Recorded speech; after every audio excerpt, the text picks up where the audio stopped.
Okay, let's move on to the next settings screen, settings writing. There's less options here. So default post category.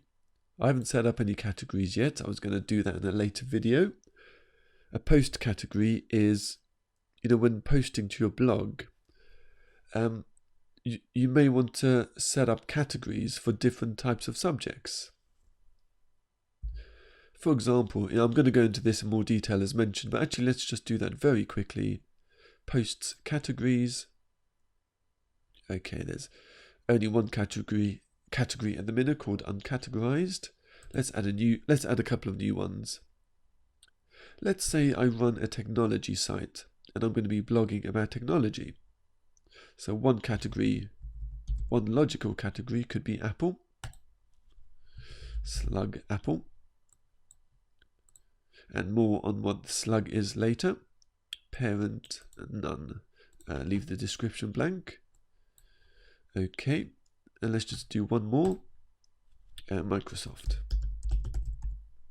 Slug Microsoft. And we're done. Okay. So then when I publish new blog posts, I can choose to categorize them into certain categories, which can be helpful for people, helpful from an organizational standpoint, but also especially it helps people find related and relevant content to what they're interested in. So if they're really interested in seeing everything you've written about Apple, they could click on the Apple category and just scroll through. Okay, so back to settings, writing. So default post category.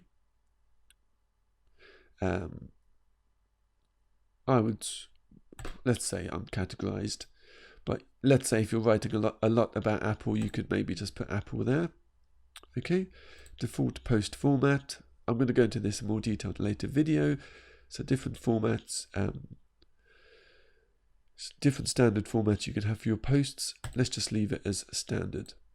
Okay, and here, these two get a little bit more advanced. Basically, you can set up an email address at your web host, and anything that gets delivered to that email address appears on your blog.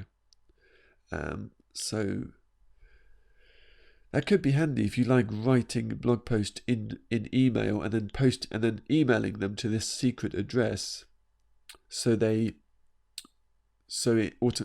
appears in your WordPress site. If you choose to publish that way. So if you're happy to do that, you want to create a really difficult, impossible to guess email address. And here are some suggestions.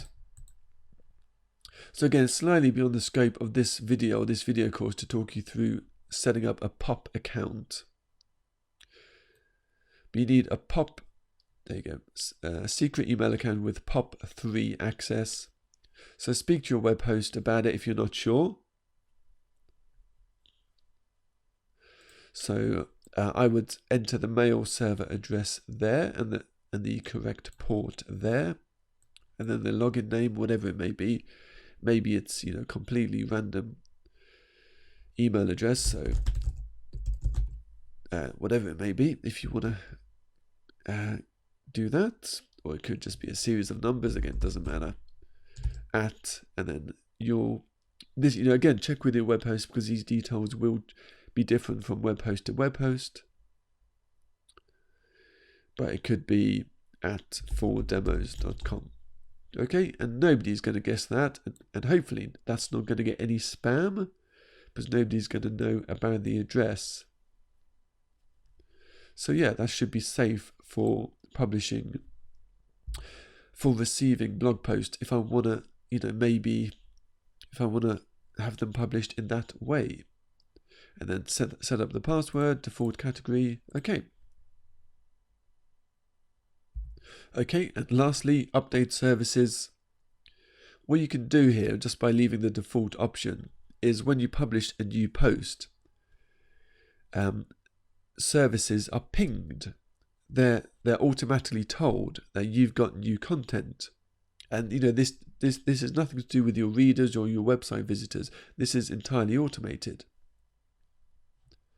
And if you click on this link, it tells you more details. You can actually add more update services here if you choose, but this is the default, and that should be fine.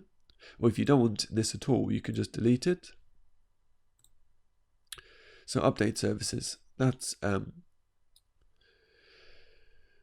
a description you may want to read that offers, rather than me just reiterating that explains what it is. You're basically letting the internet know automatically that you've got new content. And if you want more traffic, if you want people to know, that can be beneficial. And there's a whole bunch more services, depending how far you want to take this, but the default settings should be fine.